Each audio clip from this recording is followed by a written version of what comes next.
Irmãos, podem se assentar. Vamos abrir as nossas Bíblias lá em Romanos, capítulo de número 8. Faremos novamente a leitura do versículo 28 até o versículo de número 30. Romanos 8, do 28 ao 30. Romanos, capítulo de número 8, versículo 28 a 30. Nos diz assim a palavra do Senhor. Sabemos que todas as coisas cooperam para o bem daqueles que amam a Deus, daqueles que são chamados segundo o seu propósito. Porquanto os que de antemão conheceu, também os predestinou para serem conforme a imagem do seu Filho, a fim de que seja o primogênito entre muitos irmãos. E aos que predestinou, a esses também chamou. E aos que chamou, a esses também justificou. E aos que justificou, a esses também glorificou. Vamos orar mais uma vez. Bondoso Deus, aqui está a Tua palavra aberta diante de nós, e diante do Senhor nós clamamos graça e pedimos a orientação e direção. Que o Senhor fale aos nossos corações nesta noite, em nome de Jesus, amém. Meus queridos, nós temos estudado esse texto, já vai para a 10ª lição. Na verdade, nós começamos fazendo uma introdução sobre todo o capítulo de Romanos até o versículo presente, né? Nós começamos com um resumo do capítulo 1 ao capítulo 7, depois nós começamos um pouquinho mais detalhado, mas ainda resumido do capítulo 8, versículo 1 até o versículo de número 27, e agora nós estamos parados já alguns estudos aqui no capítulo de número 28, no versículo número 28, né? E eu acredito que nós vamos encerrar esse capítulo, esse versículo aí na primeira semana de dezembro. Nós devemos já estar encerrando esse estudo aqui. E o que é que nós estamos estudando? Nós estamos estudando o fato de que, aquilo que Paulo está dizendo, né? Que todas as coisas cooperam para o bem daqueles que amam a Deus, daqueles que são chamados segundo o seu propósito. E neste caso, estamos nos referindo, e Paulo está se referindo às melhores e às piores coisas. Tudo, seja boa, seja ruim, coopera para o nosso bem. E aí, se você quiser rever ou ver o estudo que foi passado para compreender até onde nós chegamos e por que nós chegamos a esta conclusão, né? Aí você pode acionar o canal no YouTube e ali dar essa verificação. Os dois últimos estudos, nós nos concentramos sobre as melhores coisas que cooperam para o nosso bem. Os dois últimos estudos, nós estivemos aprendendo sobre essas melhores coisas. E nós aprendemos algo importante, que nós temos que elevar os nossos olhos para aquilo que é mais alto, para o mais alto dos céus, e aí contemplar o ser de Deus.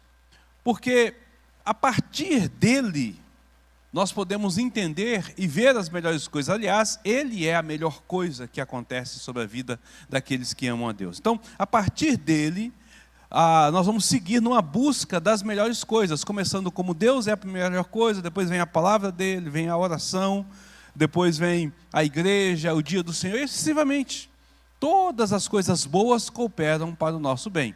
Nós não tratamos disso de forma exaustiva, porque é impossível. Se a gente for colocar na lista aquilo que é bom, começando das coisas espirituais para as coisas materiais, a gente ia passar anos e anos estudando e talvez a gente não conseguia sair das boas coisas, né? Porque tem muita coisa boa neste mundo e todas elas cooperam para o nosso bem. Mas nós fizemos isso com alguns exemplos para que a gente possa entender, compreender e aí assim aplicar isso em nossa vida. Hoje nós vamos nos aventurar na compreensão de como até as mais sombrias das adversidades, ou seja, as piores coisas, podem colaborar para o nosso próprio bem. Até as piores coisas podem cooperar para o nosso bem, ou as piores coisas cooperam para o nosso bem, né? E qual é a pior coisa que existe neste mundo? Qual é a pior coisa que existe neste mundo? O que tem de pior?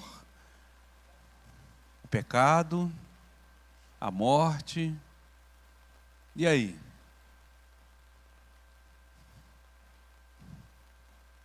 Difícil de pensar? Não seria o nosso acusador? Não seria Satanás a pior coisa que pudesse ter? Porque se nós formos observar, Satanás ele é responsável pela própria queda e a introdução do pecado. ele é o próprio que vai nos acusar, que vai atacar as nossas vidas, né? E até Satanás, então, ele coopera para o nosso bem. Das piores coisas, daquelas que são mais terríveis, até aquelas que são ruins, mas não são tão terríveis assim. Da mesma forma como as melhores coisas começam em Deus, as piores vão começar exatamente em Satanás. Então, Satanás, o mundo, morte, pecado, todas essas coisas irão, de uma certa forma, cooperar para o nosso bem. Mas não entenda mal, eu não estou dizendo que Satanás tem algo de bom nele, porque não tem. Ou que qualquer adversidade são boas em si mesmas. Não são. São ruins, são péssimas, são malignas, tá certo? São frutos da maldição e estão envoltas e presas à raiz do pecado. São realmente ruins, são terríveis. Contudo, quando a mão sábia e soberana do nosso Deus nos orienta e santifica, Ele então as transforma todas essas coisas piores, essas coisas ruins, para serem aplicados em nossa vida, e aí sim, eles são instrumentos para o bem moral, para algo que nós vamos aprender, ou algo que nós vamos conhecer, ou que vai contribuir de alguma forma para nós em relação ao Senhor. E quando nós falamos de bem, é bom a gente lembrar que bem sempre aponta para a eternidade. A melhor coisa para as nossas vidas, o que é melhor para nós é a eternidade. Então todas as coisas cooperam para este nosso bem, para a nossa caminhada em direção à santidade, para a nossa vida de santificação. E Satanás é um dos que cooperam diante dessa situação. Estranho, né? Ele não é bom, ele é ruim, ele é o nosso inimigo, ele vai nos atacar, mas Deus vai usar essa ação de Satanás para que lá na frente ela redunde em algo bom para as nossas vidas. O melhor exemplo disso é um personagem que tem no Antigo Testamento, que a gente viu o quanto ele sofreu na mão de Satanás, e sofreu por ordem do Senhor ou por permissão do Senhor. Quem é? Jó. Ele é o melhor exemplo sobre esse quanto que é esse mal ataca e quanto esse mal ele age então da nossa vida. Abre lá em Jó capítulo 1 para a gente relembrar como é que acontece essa situação.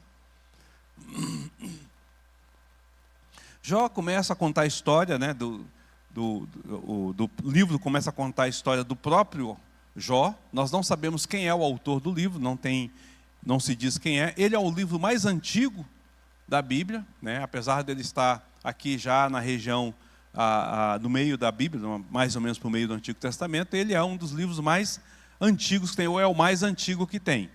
Então ele é um contemporâneo, ou talvez até antecessor de Abraão. Tá? É bem provável que Jó tenha vivido antes de Abraão. Então a história dele é contada dentro desse contexto, dessa realidade. Então o capítulo começa dizendo que lá em Uz há um homem, né, cujo nome era Jó. E o texto começa dizendo assim: homem íntegro, versículo 1, homem íntegro e reto, temente a Deus e que se desviava do... Olha a descrição deste homem: íntegro, reto, temente a Deus e que se desviava do mal. Aí ele vai contar que ele tinha ali a sua família, o quanto que ele tinha de animais, o que ele fazia, da forma como ele agia, né? E o versículo 5 vai dizer assim: decorrido o turno de dias de seus banquetes, falando dos filhos dele, Jó chamava os seus filhos e os santificava. Levantava-se de madrugada e oferecia holocausto segundo o número de todos eles, pois dizia: talvez tenham pecado os meus filhos e blasfemado contra Deus em seu coração. Assim fazia Jó continuamente. Então Jó era também um bom pai, era um bom marido, por ser íntegro, por ser reto, se preocupava e educava os seus filhos no caminho do Senhor. Tudo de bom com Jó. Ele tinha uma boa vida. O capítulo 6, então, começa a diversidade. O versículo 6 começa a diversidade de Jó. Num dia em que os filhos de Deus vieram apresentar-se perante o Senhor, veio também Satanás entre eles. Então perguntou o Senhor a Satanás: de onde vens? Satanás respondeu ao Senhor e disse: de rodear a terra e passear por ela. Perguntou ainda o Senhor a Satanás: observaste os meus servos Jó? Porque ninguém há na terra semelhante a ele, homem íntegro e reto, temente a Deus e que se desvia do mal. Então respondeu Satanás ao Senhor: porventura Jó debalde teme ao Senhor? Acaso não o cercastes com sebe, a ele, a sua casa e tudo o que tens? As obras de suas mãos abençoastes, e os seus bens se multiplicaram na terra? Estende, porém, a mão, toca-lhe em tudo o que tem, e verás se não blasfema contra ti na tua face.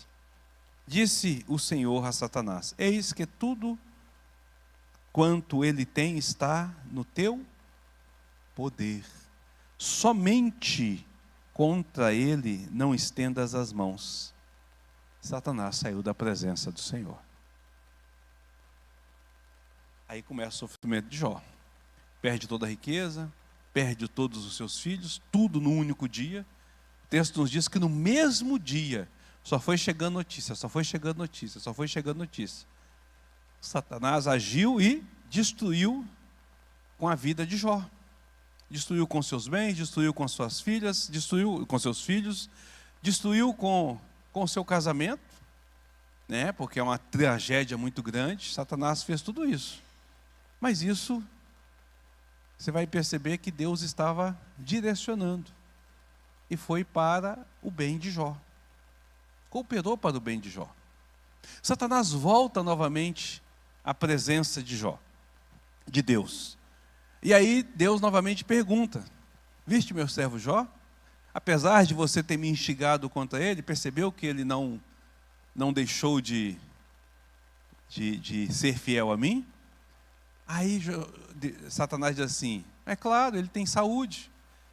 Tira a saúde dele para ver se ele não vai te blasfemar, se ele não te abandona. Se a miséria estava grande, tornou-se pior ainda. Jó então é coberto de feridas, de verme, né? A Bíblia nos diz que os vermes andavam por sobre a pele dele, né? Aí ele raspava com caco aquelas feridas que abriam para retirar o pus. O corpo dele, da cabeça à planta dos pés, era ferida viva, e ele se cobria de cinza. A ideia é que para cinza, para evitar a coceira, ele fazia. A tragédia dele era tão grande que os amigos dele foram visitar e ficou 7 dias sentado atônito, olhando para Jó, sem ter o que falar. Tamanha era a repugnância de olhar para Jó. Imagina alguém com a ferida aberta, imagina o mau cheiro que dá isso. Quem fez isso? Foi Satanás, né? Tocou na vida dele, tocou toda a situação, e Deus falou: você só não pode tirar a vida dele. Nas 2 vezes em que Satanás toca, Deus direciona: você não pode tocar nele, e depois não pode tocar na vida dele. E toda a aflição de Jó então acontece por Satanás. Aí você fala assim: como é que isso pode cooperar para o bem de alguém? Como é que isso pode cooperar? Como é que perder os filhos pode cooperar para o bem? Como é que perder a saúde pode cooperar para o bem? Quando você lê o livro de Jó, você vai perceber que começa a haver um debate ali de Jó, um lamento, pedindo pela morte, e ele hora nenhuma ele blasfema contra o Senhor, mas ele está questionando por que ele está vivo. Qual o motivo da sua vida ali? Mas aí, no capítulo de número 42, dá um salto aí, lá no finalzinho, é que nós vamos ver exatamente o que acontece. Capítulo 42, Jó agora está falando com o Senhor. Respondeu Jó ao Senhor: bem sei que tudo podes, e nenhum dos teus planos pode ser frustrado. Quem é aquele, como dissestes, que sem conhecimento encobre o conselho? Na verdade, falei do que não entendia, coisas maravilhosas demais para mim, coisas que eu não conhecia. Escuta-me, pois havia dito, e eu falarei. Eu te perguntarei e tu me ensinarás. Eu te conhecia só de ouvir, mas agora os meus olhos te veem. Por isso me abomino, me arrependo no pó e na cinza. No final das contas, redundou para o bem de Jó, porque ele passou a conhecer melhor ao Senhor, a ter um relacionamento mais próximo, mais íntimo com o Senhor. Então Deus usou todo este mal, e aí aquilo que é terrível, horrível, tornou-se algo para que cooperava para o seu bem, para o seu conhecimento sobre Deus. E não tem nada melhor para a vida do cristão do que conhecer Deus mais e mais. Entenderam isso? Pergunta ou comentário? Alguém?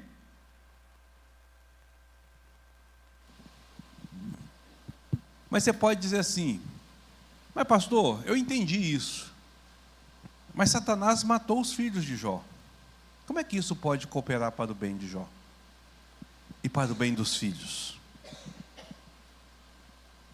Satanás matou os filhos, não tocou em Jó, mas tocou nos filhos.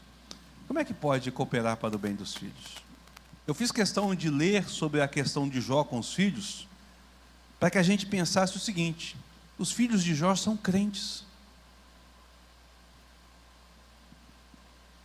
Eram pessoas fiéis, de tempo em tempo estava lá servindo ao Senhor. Jó funcionava como sacerdote da família. Então ele intercedia pelos filhos, e os filhos eram tementes ao Senhor. Pela forma que eles vinham de tempo em tempo para servir ao Senhor, você via que eles então tinham uma regularidade de estar diante do Senhor. E nós sabemos que a morte para o crente não é coisa ruim, não. É coisa boa. Na verdade, os filhos do Jó passaram por uma situação muito melhor antes de Jó receber as piores coisas ainda de Satanás. Porque eles estão agora na glória, na presença do Senhor. Percebe? Ainda que Satanás tenha tirado a vida deles, cooperou para o bem deles, para um bem ainda melhor ainda que o bem de Jó, que teve que experimentar toda aquela provação diante da situação. Não tem como. Lembra que a primeira coisa que eu falei, que é por Deus ser o que Ele é, todas as coisas cooperam para o nosso bem? Então, quando nós começamos a conhecer que Deus é onipotente, onisciente, que Ele é soberano, que Ele é todo-poderoso, isso dele faz com que as coisas cooperem. Então, por Ele ser soberano e todo-poderoso, Ele guia todas as coisas, e até o mal, que é consequência do pecado sobre a terra, coopera para o nosso bem. Coopera para o nosso bem. Satanás não irá tocar de forma alguma num servo do Senhor, a menos que isso lhe redunde para um bem. Ainda que a gente possa não perceber esse bem sobre essa terra, como é o caso dos filhos de Jó que morreram. Porque Deus não permitirá que o mal alcance dessa forma. Então, os neopentecostais estão errados quando ele diz que se eu estiver em plena comunhão com o Senhor e firme no Senhor, nenhum mal me alcançará.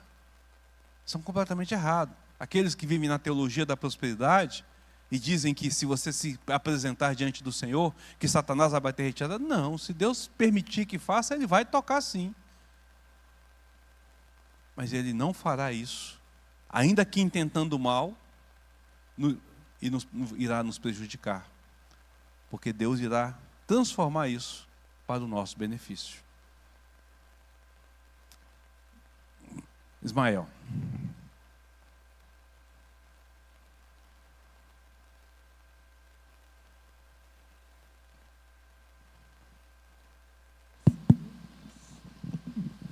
Pastor, a minha pergunta é o seguinte: havia aí sobre a vida de Jó, em toda essa situação, o agir de Deus para que Jó tivesse essa postura que ele teve diante do Senhor? A gente sabe que ele falou dos seus dias, o que mais demonstra é que ele não blasfemou.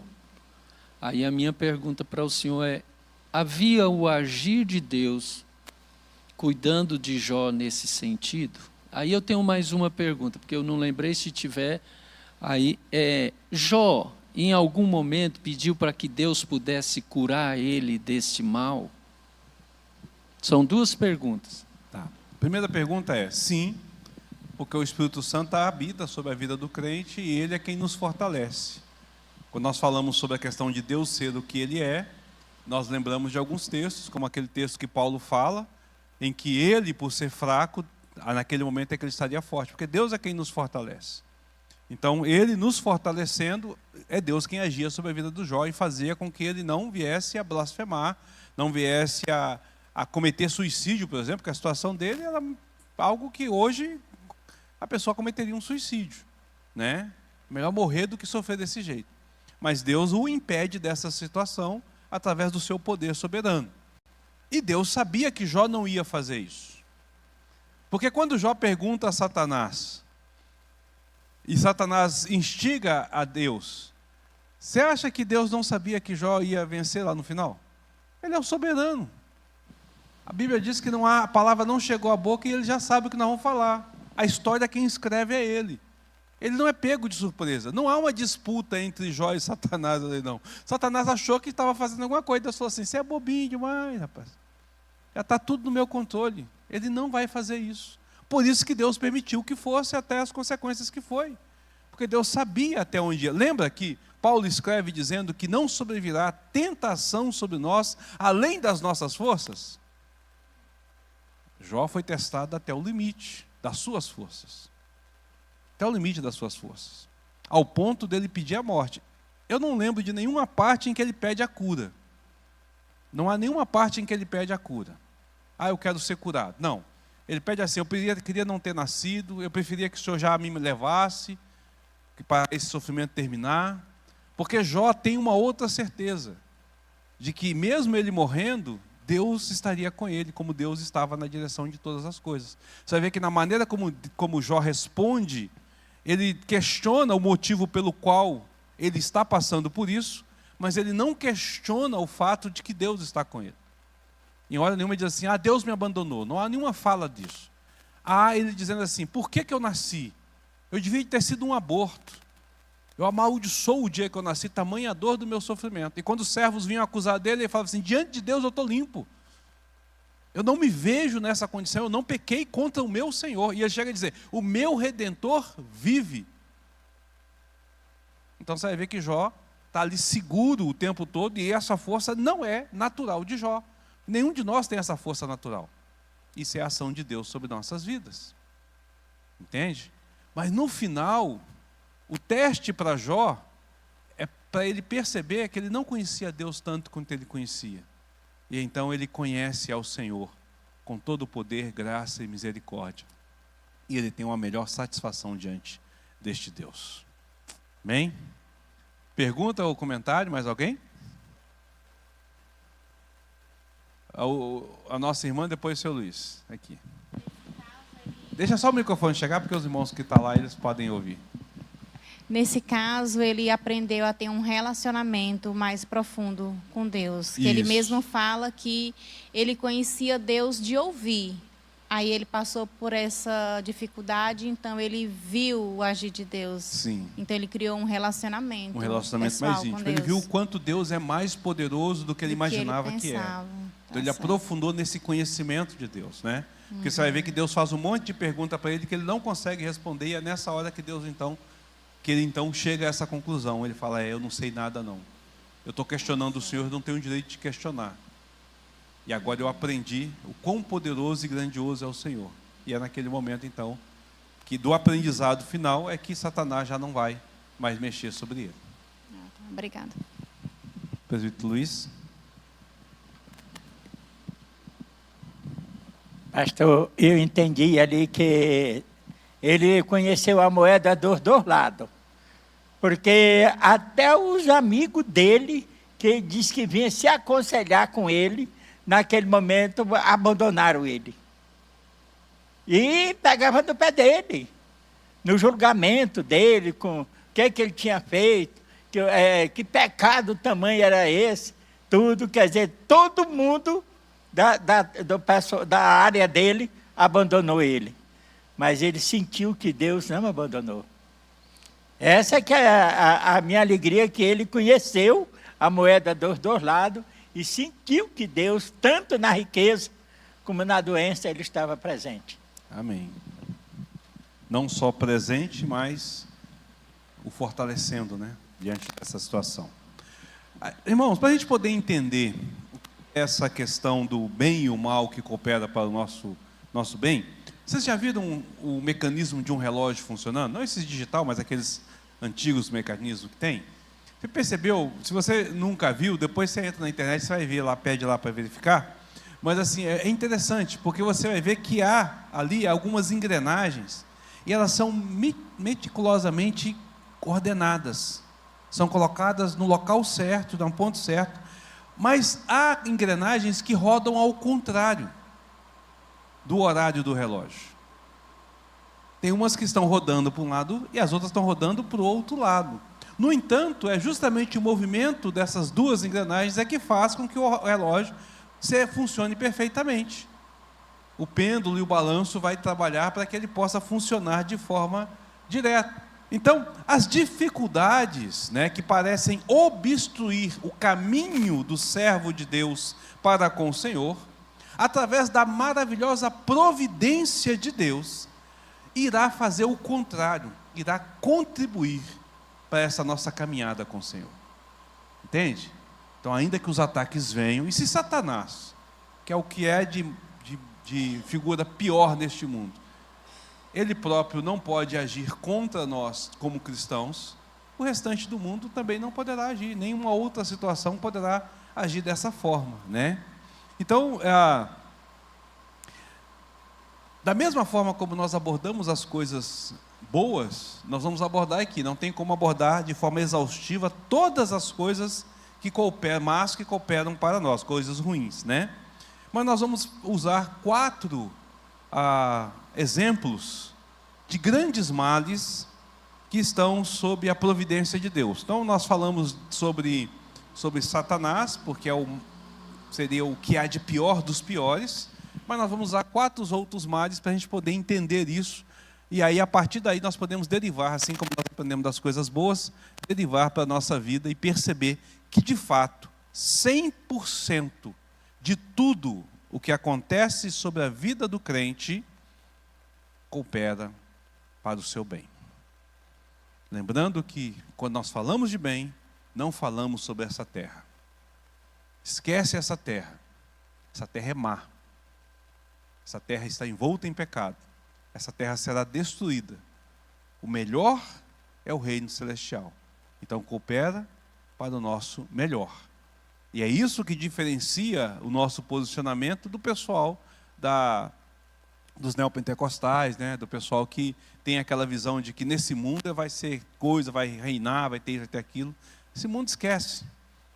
As coisas são diferentes. Ok? Tenha certeza dessa condição. Então vamos lá. Outra coisa importante que a gente precisa de ver. As coisas más só cooperam para o bem dos crentes. Nunca que as coisas más irão cooperar para a vida dos ímpios. Enquanto que o mal que cai sobre nós lá na frente redunda em coisas boas, o mal que cai sobre o ímpio vai redundar exatamente naquilo que é, em coisas más. Em coisas más. Nós vamos entender isso à medida que a gente caminha. Então, qual é o primeiro grande mal e como ele coopera para o nosso bem? Então, o primeiro grande mal, nós já começamos a falar dele porque Satanás o provoca sobre nossas vidas. É o mal da aflição. O mal da aflição. Nem toda a aflição que vem sobre nossas vidas, é claro, é sinal, é obra de Satanás. Nem toda a aflição, né? Muitas das aflições, de um modo geral, as aflições têm a ver com esse mundo pecaminoso. Mas uma coisa é certa, todos nós temos a experiência de que passamos por aflições. E nós temos a certeza de que nós não ficaremos livres das aflições neste mundo. Se tem uma coisa que nós podemos ter certeza junto com a morte, é que coisas boas, logo em seguida vem coisas ruins. Não dura para sempre o que é bom. A gente experimenta coisas ruins. Até tem um ditado, né? Quando a coisa está boa demais, a gente já coloca a barba de meio, porque a próxima situação é ruim. A gente até usa esse ditado.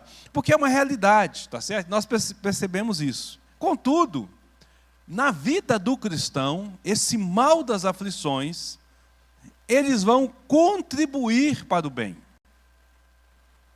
Eles vão contribuir para o bem. Veja, são maus, são ruins, mas irão contribuir para o nosso bem. Como elas podem cooperar para o nosso bem? Bom, 3 razões que atestam isso, né? 3 razões que atestam esta realidade. A primeira coisa a considerar é que Deus está presente em todas as aflições que nos atingem. Deus está presente. Ruth, capítulo 1, versículo 21. Ruth, capítulo 1, versículo 21. Eu vou pedir para que o nosso irmão Ismael faça a leitura deste texto.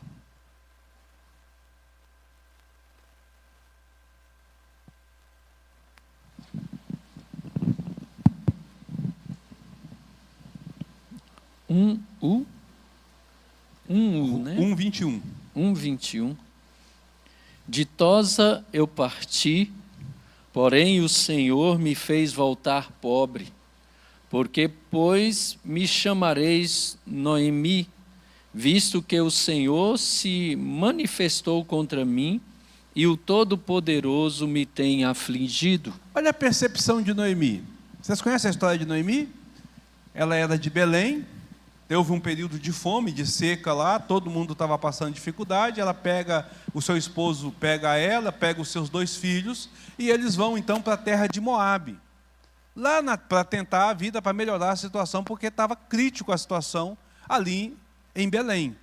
Lá em Moabe, o marido dela morre. Os filhos deles se casam com 2 moabitas. Depois os 2 filhos morrem. E ela tem que voltar sem nada. Ela não tem uma pensão, ela não tem quem cuida dela, não tem nada. A única pessoa que acompanha ela, nem os filhos ela tem, é a sua nora, Ruth. E ela falou assim: Deus me levou ditosa e me trouxe nessa aflição, nessa dificuldade, nesses problemas. Como é que eu vou chamar Noemi? E aí ele fala assim: eu agora vou chamar Mara, porque a minha vida é amarga. Estou sofrendo muito.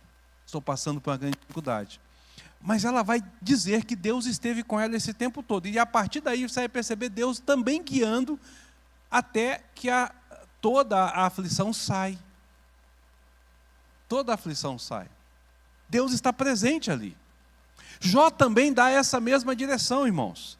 No capítulo 1, versículo 21, Jó diz assim: o Senhor o tomou. Ele vai dizer: o Senhor deu, o Senhor tirou. Jó não diz que foi Satanás. Ele diz assim: e Satanás me tirou, né? Ele diz assim: não, foi o Senhor está comigo, Ele está comigo. E aí você vai ver Jó e Deus passeando, estando com ele o tempo todo. Isso nos ensina a ver além das circunstâncias imediatas e reconhecer a soberania de Deus. E através do reconhecimento da soberania de Deus, nós podemos experimentar o conforto, a paz e a esperança. Porque nós não estamos abandonados nesse nosso sofrimento. Nós não fomos largados nesse novo sofrimento. Pelo contrário, Deus está nos guiando neste sofrimento. Há um motivo para passar por isso. E redundará para o nosso bem. Então as aflições, porque Deus está conosco ali, elas vão contribuir para o nosso bem. O mal das aflições irá contribuir, né? É mais ou menos assim. A pessoa tem um câncer, descobriu o câncer. Ela vai ter que fazer uma quimioterapia para erradicar o câncer. Vai sofrer muito, o cabelo vai cair, às vezes as unhas vai cair, vai ter reações alérgicas, a imunidade dela vai a 0, vai emagrecer, ela vai passar por um perrengue para poder combater com a químio as células cancerígenas.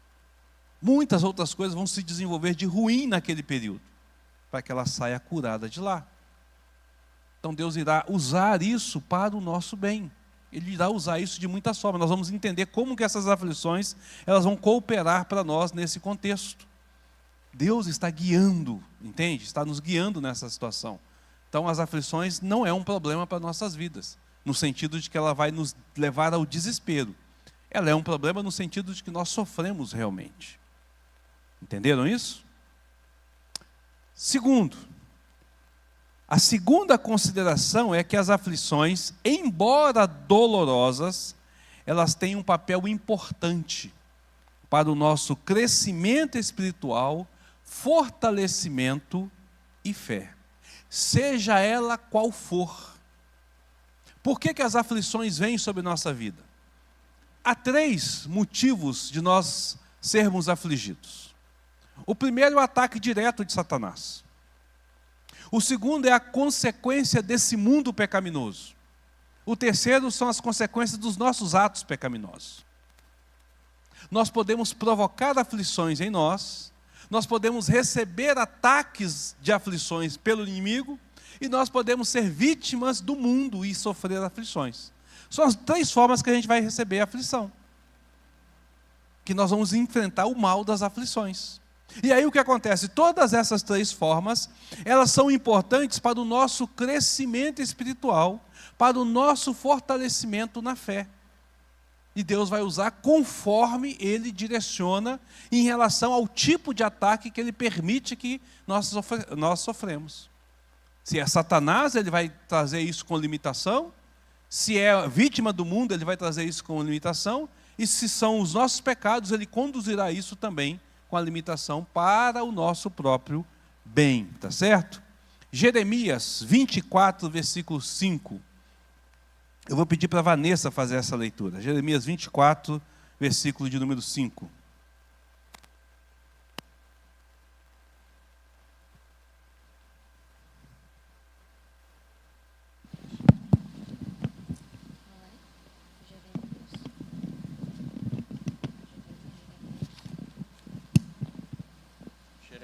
Jeremias 24, 5.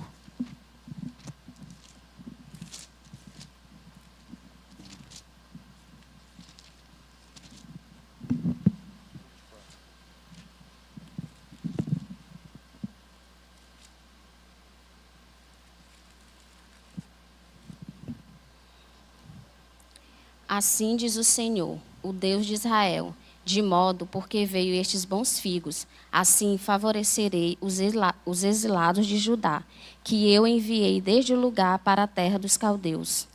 Veja, o Senhor está dizendo através de Jeremias que Ele enviou os exilados de Judá lá para aquela região.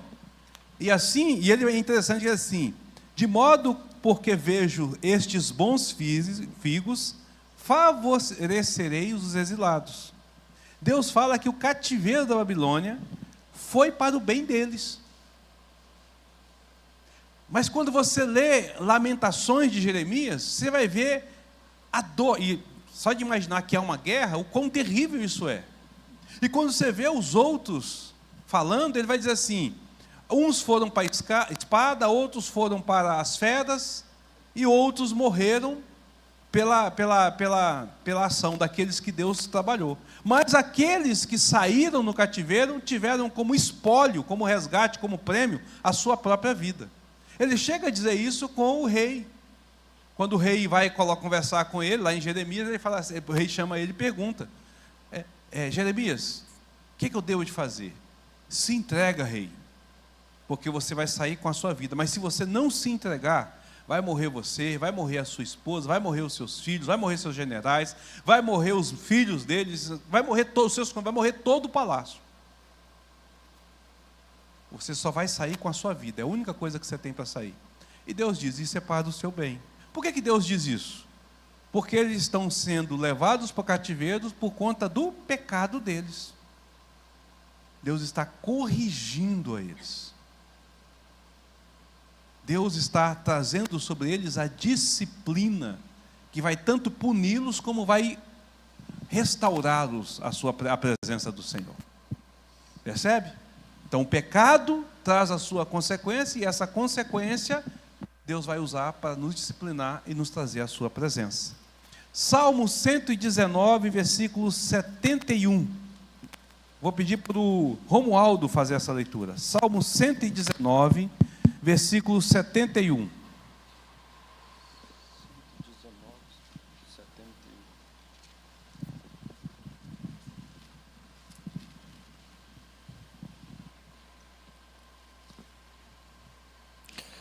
Foi-me bom ter eu passado pela aflição, para que aprendesse os teus decretos.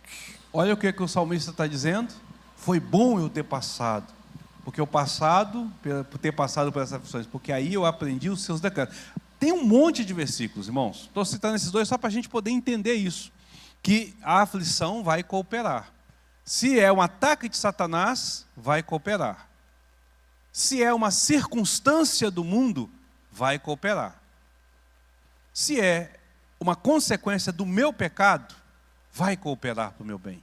Deus usará essa situação para que eu possa depois receber essa realidade. Então Deus usa as aflições como instrumento para disciplina, aprendizado e crescimento espiritual. Elas nos refinam, fortalecem a nossa fé e nos preparam para as bênçãos futuras.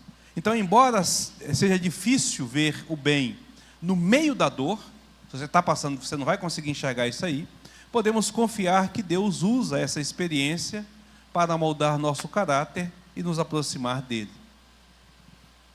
Percebe isso? Primeiro, então, as aflições, Deus está conosco, passa conosco. Segundo, ela é um instrumento do Senhor para nos fortalecer e para o crescimento espiritual da nossa vida. Ela é uma ferramenta de ensino para nós. Por fim, devemos considerar como Deus torna as aflições em algo benéfico, não apenas para nós, mas também para outros, para terceiros. A nossa aflição, Deus também não usa somente para o nosso benefício, mas Ele usa também para o benefício de outras pessoas a qual está ao nosso derredor. Talvez até pessoas que nós não conhecemos. Quer ver isso?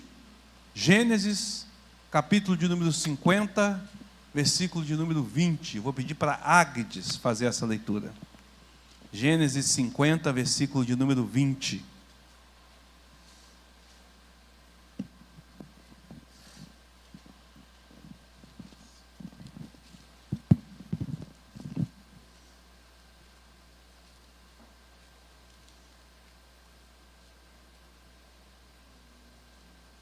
Essa versão que eu estou usando, ela é mais atualizadinha, aí tá diferente da de vocês. Tá. É Gênesis 50, 20, né, que o senhor falou? Isso.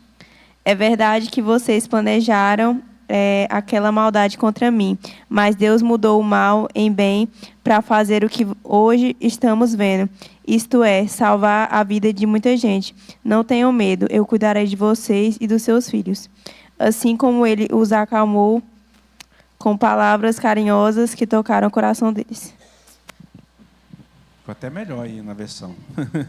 Vós, na verdade, intentastes o mal contra mim, porém Deus tornou o mal em bem, para fazer como vedes agora, que se conserve muita gente em vida.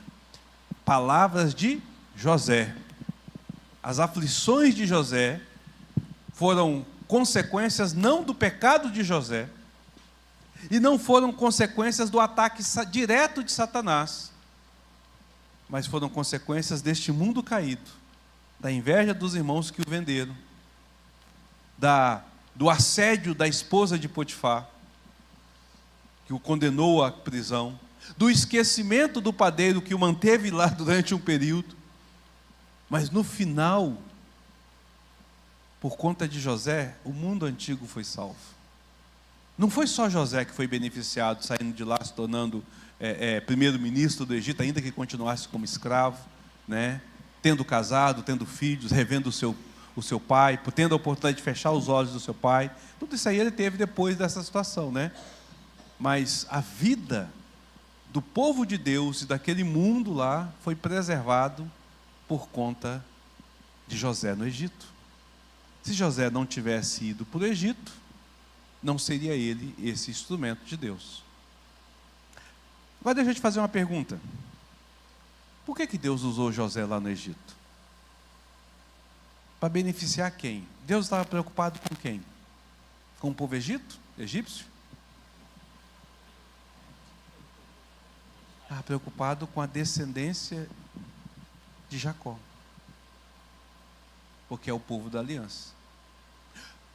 E aí que é interessante, porque ao mesmo tempo que você vê essa realidade acontecendo, e o pecador, que é os filhos, os irmãos de José, são beneficiados pelo sofrimento do José. A misericórdia de Deus se estendeu sobre toda a família. Se não houvesse necessidade, isso não aconteceria. Eu lembro de um fato interessante, eu já contei essa história aqui para a igreja, mas tem pessoas novas que não ouviram ainda, e é sempre bom relembrar, que é o da nossa irmã Suzy, lá no Pará, missionária, fiel ao Senhor, cresceu no Evangelho, tornou-se jocumeira, tornou-se missionária, preservou-se aguardando que o Senhor desse a ela o marido. Quando estava com 30 anos, conseguiu um marido, casou-se, já está com mais de 30, né? 35. Ela conseguiu casar com o marido, fazia a obra, trabalhava no Senhor, a vida toda dela servindo ao Senhor, na igreja e tudo. Deus a permitiu ter um casamento. Maravilha. Sonho de ter uma gravidez. Suzy engravida. Maravilha. Desenvolve uma doença autoimune, passa por um período de eclâmpsia. Ela tem a sua filha, mas ela fica meses na UTI, em coma. Sai da UTI paraplégica, sofrendo um monte de coisa. Não teve condições de amamentar a sua filha, não teve condições de passear com a sua filha. E durante alguns meses, a Suzy via o mundo pela janela do seu quarto, que dava para um muro e um pedacinho do sol. E só tomava sol uma vez a cada mês, quando ela era tirada da maca, tirada da cama, colocada na maca, e atravessava o pátio para chegar na ambulância, para ir para o hospital fazer os exames que ela precisava de fazer e o tratamento que ela precisava de fazer. Foram 2 anos de sofrimento. 2 anos. E então Deus curou a Suzy, levando ela para si. Enquanto a filha crescia, o contato dela era da filha na barriga dela ali, que o pai colocava de vez em quando. E quando a filha começou a caminhar e brincava, ela olhava a filha brincando no chão. Sofrimento, né? Que aflição. Quando ela adoeceu, por ser missionária, houve uma campanha de oração no mundo inteiro. Tinha gente na China, gente no Japão, tinha gente no Tibete, tinha gente na Ásia, tinha gente na África, tinha gente na Europa, tinha gente nos Estados Unidos, tinha gente no Amazonas, tinha gente no Rio Grande do Sul. Onde tinha um jocumeiro, tinha gente orando por ela. Gente orando por ela. Muita gente mandando mensagem, muita gente falando. Hã? E aí, nós começamos a ouvir os relatos. Uma pessoa que estava afastada do Senhor há um tempo, e quando soube da Suzy, retornou para o Senhor, estava orando pela Suzy e falou: eu voltei ao Senhor, porque eu sei quem você é e o quanto Deus você serve a Deus, seu testemunho serve para mim. O sofrimento da Suzy me edificava, porque conversar com a Suzy trazia, eu ia levar conforto, me preparava todinho, fazia, meu Deus do céu, tem que ir lá para conversar com a Suzy, para ministrar para ela, e eu chegava lá e eu saía ministrado, com a alegria dela do Senhor, apesar do sofrimento. O sofrimento da Suzy serviu para abençoar muitas pessoas. Nossa igreja foi abençoada com isso. Os nossos irmãos foram abençoados. E muitas outras pessoas. Então Deus usa as nossas aflições, não apenas para o nosso benefício, mas também para abençoar. Deus pega as nossas dificuldades e a usa por um propósito maior. A Suzy não pecou para poder sofrer essa realidade. Não foi uma consequência do seu pecado. Não foi um ataque direto de Satanás que veio até ela. Foi uma situação de doença, de enferma, que qualquer outra pessoa poderia ter, porque vive no mundo caído. Lá no mundo ia dizer, isso foi uma tragédia do mundo. Nós cristãos vamos dizer, isso foi uma permissão de Deus para a edificação da vida da Suzy e para a edificação daqueles que estavam próximos. Porque você via Deus na vida da Suzy e ela sendo edificada com toda essa dificuldade, essa situação. Mas isso não diminui as dores das aflições. Apenas nos dá uma perspectiva correta de que nunca será em vão aquilo que nós sofremos. Deus está sempre trabalhando para o nosso bem E mesmo quando enfrentamos esses desafios, é Deus quem vai nos conduzir e nos fortalecer. Pergunta ou comentário? Ninguém? Tranquilo até aí?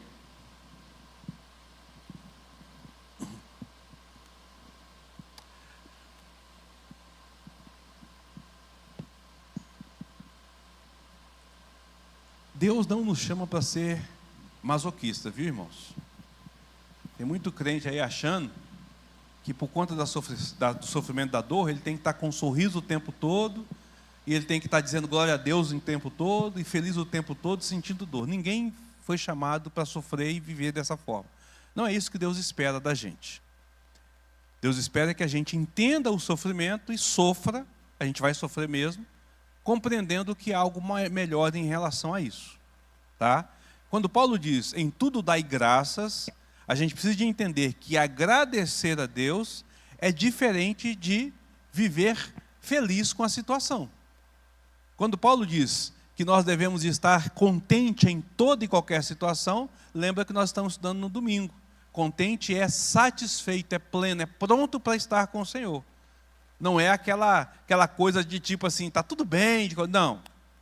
Deus espera que você sofra, tenha os seus sentimentos, como Jó fez, né? Jó questionou a Deus. Já perguntou por que ele nasceu. Teve esse momento na vida de Jó. Ele sentiu na pele. Ele foi confrontado contra seus amigos, ele teve que responder à altura deles. E você não vê Deus repreender Jó por ele ter feito isso. Não vê fazer. Né? Então a gente precisa de entender que não significa que a gente não venha a sofrer. Pelo contrário, o próprio Senhor Jesus diz que no mundo nós passaremos por aflições, não é isso? São palavras do próprio Senhor. Mas esta fala do nosso Mestre não é para nos levar ao desespero ou para nos fazer conformar com a situação. A fala de Jesus era para produzir em nós uma paz e para nos trazer ânimo para continuar na sua presença. Quer ver? João, capítulo de número 16, versículo 33. Vou pedir para a Sandra fazer a leitura. João 16, 33.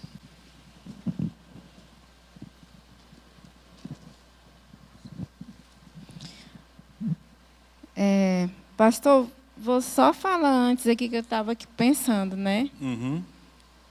Com todos esses relatos que está tendo. Eu estava lembrando daquela música, pois para te adorar foi que eu nasci. Aí quando fala, cumpre em mim o teu querer. Aí assim,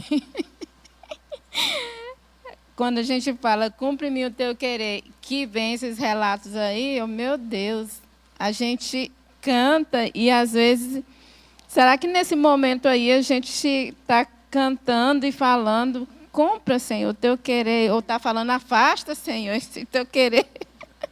Né? É complicado, né? Verdade. Mas A gente canta sem perceber exatamente o que a gente está cantando, sem prestar atenção na letra.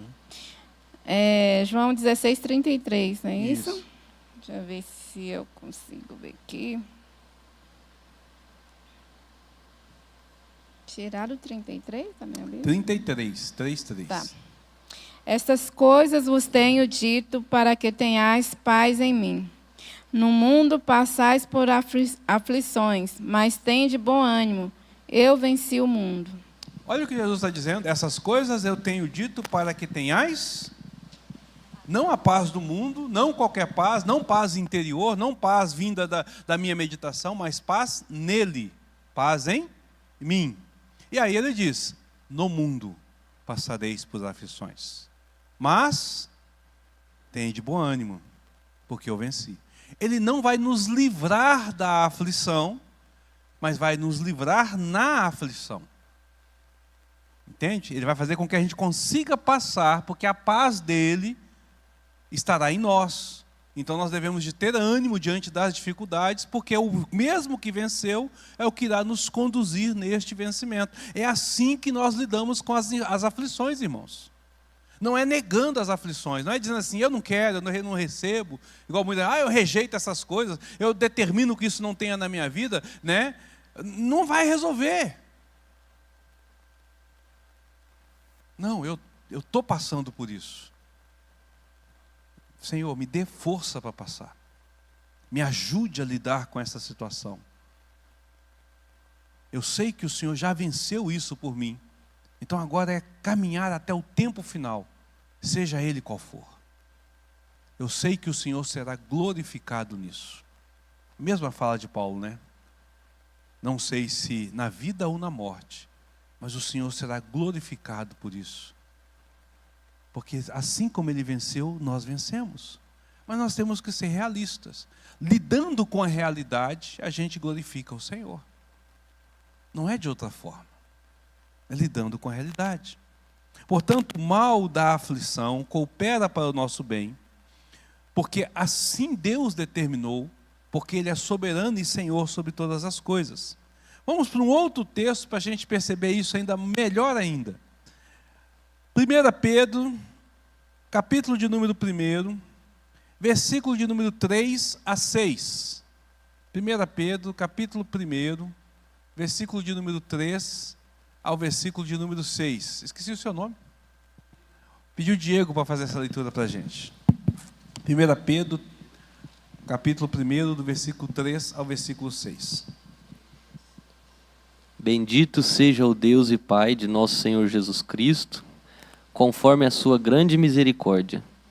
Ele nos regenerou para uma esperança viva, por meio da ressurreição de Jesus Cristo dentre os mortos, para uma herança que jamais poderá perecer, macular-se ou perder o seu valor. Herança guardada nos céus para vocês, que, mediante a fé, são protegidos pelo poder de Deus, até chegar à salvação prestes a ser revelada no último tempo. Nisso vocês exultam, ainda que agora, por um pouco de tempo, devam ser entristecidos por todo tipo de provação. Até o 6, pode mais. Assim, já foi. Já foi até o 6? Já. Uai, então peraí. Então vai dar mais, vai dar o 7. Deixa eu confirmar aqui. Eu estou olhando aqui.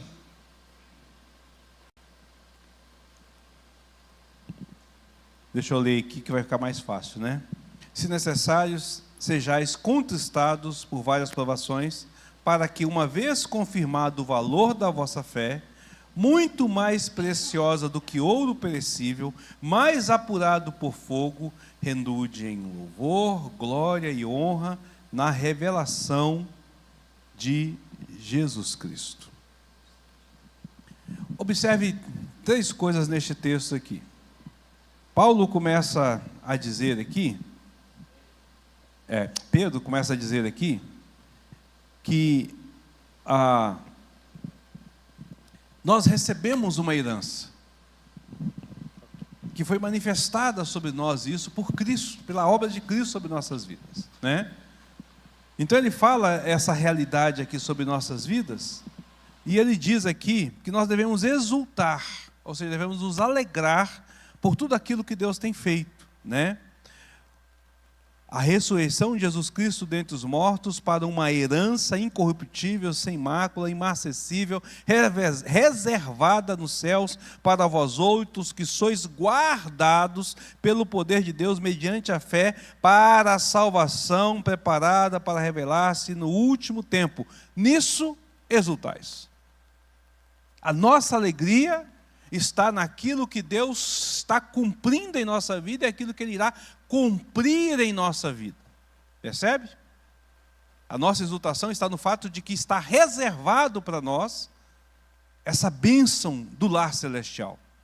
E aí é interessante que Pedro diz que vai ser revelada a salvação. Como assim?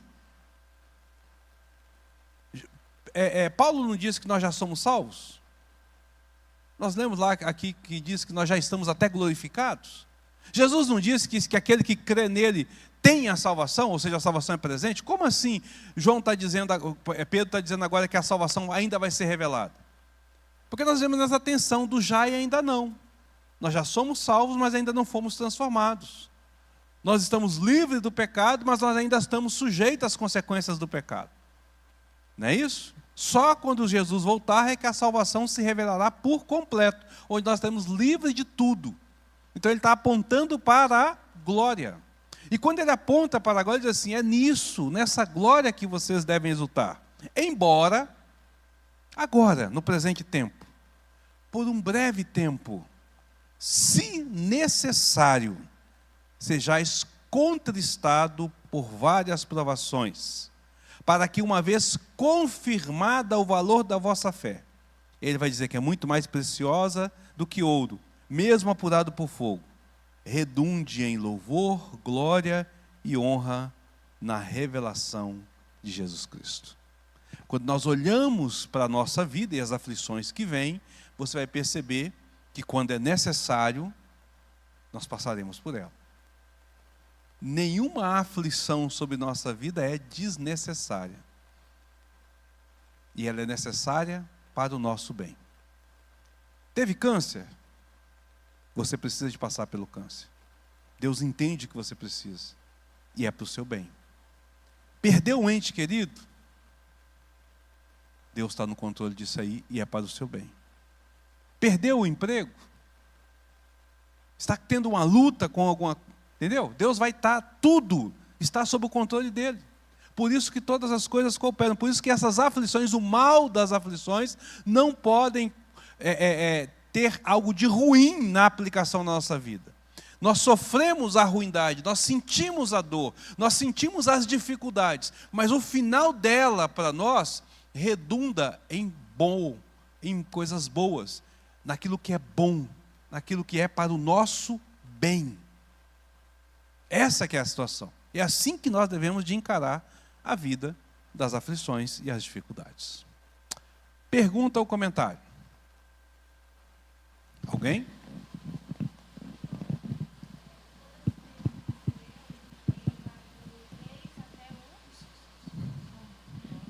Todo esse texto ele vai do 3 até qual? Até o 7. Até o 7. Ah, tá. Do 3 ao 7. Faltou um, eu falei do 3 ao 6, é do 3 ao 7. Mais alguém?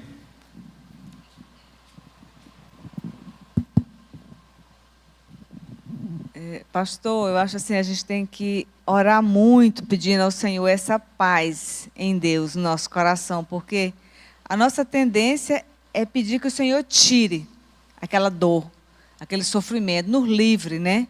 Faça aquilo que a gente está desejando. E às vezes demora, e a tendência é a gente ficar aflito, ficar triste, ficar ansioso, preocupado, né?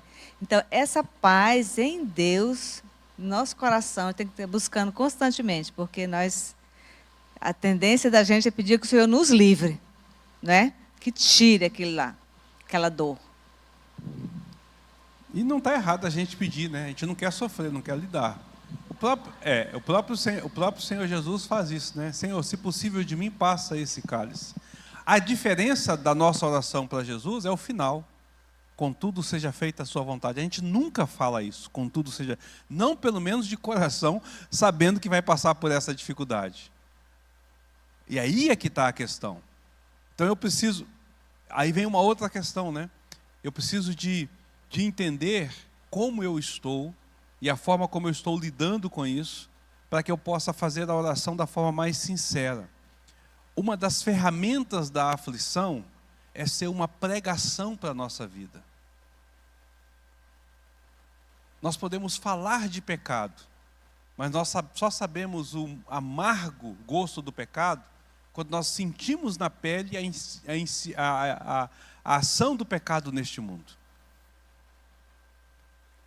Só nós vamos ter essa noção do que é. Nós só podemos conhecer a nós mesmos depois, quando nós passamos pela aflição. Quando está tudo bem, a gente se acha o super. Mas quando vem a aflição, nós descobrimos que o nosso coração não está firme assim. E nós nos abominamos no pó como Jó fez. Então essa oração que a gente faz, e quando a gente percebe essa aflição, aí nós temos que voltar para a palavra de Deus. Porque a palavra de Deus que coopera para o nosso bem irá nos ajudar a lidar com isso. Quem eu sou diante da aflição e qual é a minha fé? E o que eu preciso? Senhor, dá-me a paz para que eu possa suportar isso. Me tira, se possível. Me tira se for da tua vontade. Se não, que a sua vontade seja cumprida, mas me dê a paz para lidar com essa situação, para experimentar isso. Entende? Então a aflição ela é uma pregação para as nossas vidas. Quando nós usamos ela à luz da palavra de Deus, nós vamos compreender as lições. Lutero diz assim: alguns salmos eu só consegui compreender quando eu passei pelas aflições. Enquanto eu não experimentei as aflições, eu não conseguia compreender alguns desses salmos. Calvino vai dizer assim: o nosso Senhor, Ele sofreu. Isaías diz que Ele veio como homem de dores e que sabe o que é padecer. E se nós estamos sendo transformados à imagem de Deus, não podemos esperar menos do que Jesus sofreu.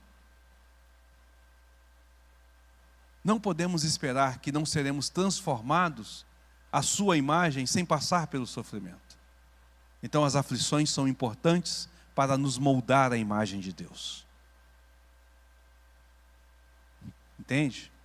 Isso é que é cooperar para o nosso bem. Mas nossa irmã Luciana. Pastor, a gente tem uma ideia equivocada, né, de que se o crente está passando por provação é porque está em pecado, ou porque... Mas a palavra de Deus, como você falou, fala, a gente vai passar por aflição. E eu já aprendi na vida que quando a gente passa por aflição, a gente está mais perto de Deus ainda. Porque quando as minhas filhas adoecem, eu pego esse exemplo, não tem coisa que me deixa mais abalada emocionalmente do que quando elas estão doentes. Mas eu também percebo que toda vez que estão doentes, eu estou mais no pé do Senhor. Eu estou orando, estou lendo a Bíblia, eu acordo de madrugada, eu vou orar. E eu falo assim: Senhor Jesus, tem misericórdia. Mas eu sei que as aflições vêm para me aproximar mais ainda de Deus. Eu tenho essa consciência. E um dia, compartilhando com uma amiga de trabalho, compartilhando comigo um sofrimento dela, né? E ela não é uma pessoa evangélica, mas ela é cristã. Só que ela tem um entendimento que se ela está passando por uma luta, por uma provação, ela fica muito... Ela chega num patamar muito assim, de depressão mesmo. E ela acha assim, que é o inimigo o tempo todo se levantando contra ela. E aí eu falei: olha, existem muitas situações que a gente passa pelas lutas. Às vezes são escolhas erradas da gente também. Mas muitas provações são para nos aproximar de Deus, sabe? Aí eu tentei, dessa forma, explicar para ela: é muito ruim passar por luta, mas não veja que assim, porque estão querendo mal contra você, porque é Deus, às vezes, tentando lapidar a gente mesmo, né? Mas não é fácil, não. Amém. De fato, igual como eu disse, né? Passamos de aflição em três circunstâncias. Pela nossa causa, pelo pecado que nós cometemos, escolhas, ações erradas. Passamos pelo ataque de Satanás e passamos porque nós vivemos no mundo caído. Somos vítimas da aflição. A gente precisa de discernir. O cristão precisa de entender. A aflição faz com que ele avalie a si mesmo, né? E dentro da sua avaliação ele vai perceber por que ele está passando pela avaliação. Lamentações, capítulo 3, versículo 1. Jeremias diz assim: eu sou o homem que viu a aflição pela vara do furor de Deus. Eu fico impressionado, nós lemos 3 textos aqui, em que 3 personagens bíblicos não diz que as lutas e as aflições vieram por Satanás ou por outra situação, mas eles perceberam a mão de Deus em cima de tudo. Deus direcionando tudo. E é essa percepção que a gente tem que vai trazer sobre nós essa realidade, irmãos. Deus está permitindo que isso está acontecendo. Ok, a mão de Deus está nessa direção. Mas Ele está fazendo o quê? Ele está me corrigindo um pecado? É para que eu possa corrigir uma falha? Isso é para que eu possa me aproximar mais dEle, porque mesmo corrigindo uma falha também vai fazer, mas às vezes não é uma falha, é simplesmente Deus me aproximando, me ensinando a estar perto dEle. De que forma essa minha aflição serve para aqueles que estão ao meu derredor? Então Deus vai usar essas coisas, né? Nós vamos sempre avaliar a nossa vida, não tem como. Na vida do mundo lá fora, se não é nascido de novo, se não é crente, vai sofrer e não vai ter benefício algum. Mas nós estamos sob o aio do Senhor, sob o cuidado do Senhor. Ele está com a sua mão estendida e não permitirá que nada seja para o nosso mal, mas que coopere para o nosso bem. É isso que a gente precisa de ter de visão. Acho que o Romualdo também queria falar, né, Romualdo?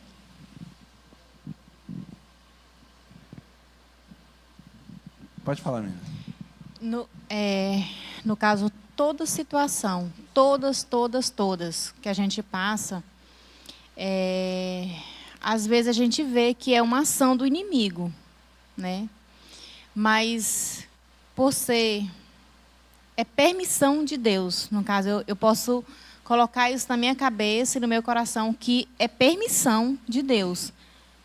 Tudo que eu estou passando hoje. Tudo que você está passando é uma permissão de Deus. É uma direção que Deus vai estar tomando para que possa acontecer. Nada acontece sem que Deus permita. Tá certo? Então tudo está dentro da vontade permissiva de Deus. Agora, por que eu estou sofrendo isso? É um ataque de Satanás? É eu que cometi alguns erros, tomei decisões erradas, eu pequei contra o Senhor, e isso é consequência do meu pecado? Porque se a aflição vem por conta da consequência do meu pecado, o que eu tenho que fazer é me arrepender e me colocar diante do Senhor. Senhor, eu errei, falhei diante do Senhor, me perdoe. Se veio como ataque de Satanás, eu vou resistir e pedir a Deus força para passar por aquilo ali. Se veio como consequência do mundo, o que eu vou pedir ao Senhor é misericórdia e pedir a Ele que me direcione, me fortaleça e me ensine através disso. Entende? Então, assim, o meu posicionamento é de avaliação. Então, a aflição vai fazer com que eu me conheça. A partir do momento que eu estou passando por uma aflição, o que eu devo fazer é isso, avaliar. Por que eu estou passando por isso? Entendi. Né? Eu, como crente, eu preciso de fazer isso. Entendi, obrigada. Romualdo ali.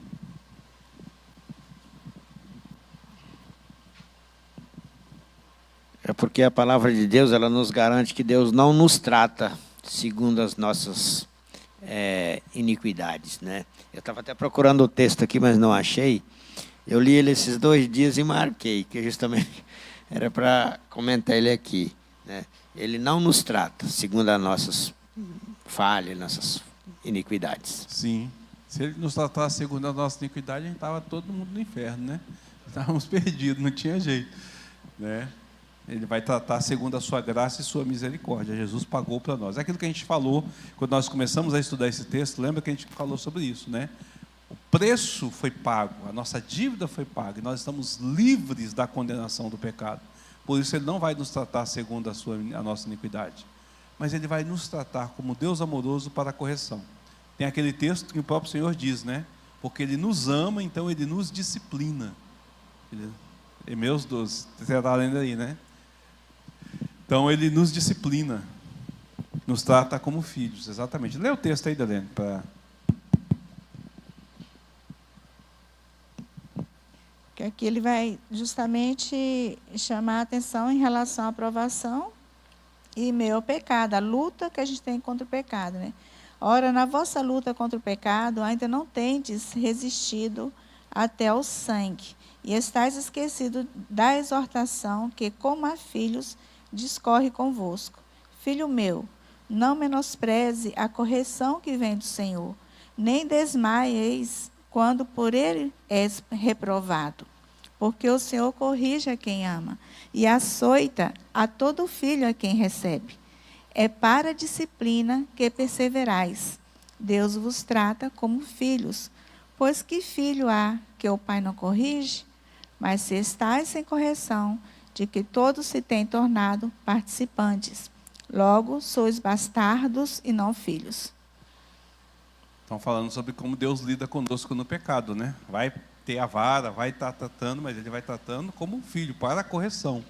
Vai nos disciplinar nesse sentido. O pecado vai trazer situações que precisam de ser tratadas. Mais alguém, irmãos?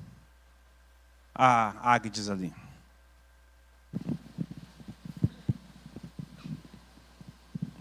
O senhor falando na parte da permissão, que tudo acontece por permissão de Deus.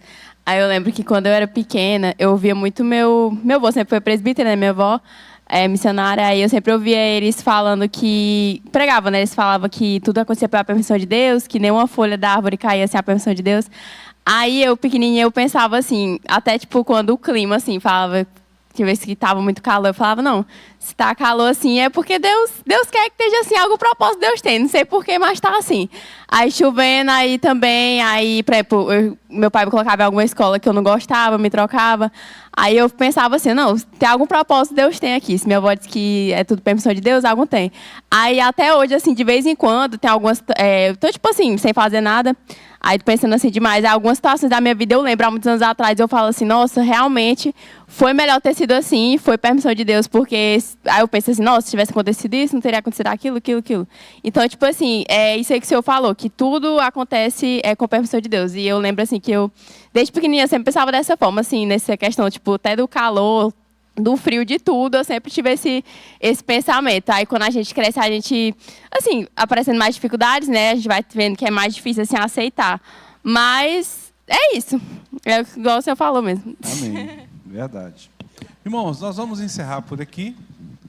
Tem alguém que queria falar mais alguma coisa aí? Não? Não, né? Nós vamos encerrar por aqui. Semana que vem a gente volta e aí nós vamos falar o segundo modo, né? Primeiro é a aflição. Falamos só de um hoje.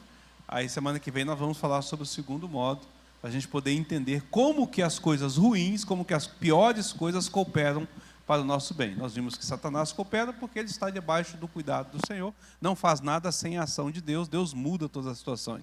E vimos como a aflição coopera como sendo um agente de Deus, seja para a nossa correção, seja para o nosso crescimento espiritual, seja para que nós venhamos a conhecer quem nós somos, seja para nos fazer conforme a imagem de Cristo, né? Então ele vai usar essas aflições nesse contexto e de todas as formas irá cooperar para o nosso bem. Semana que vem nós entramos então com o segundo propósito, ok?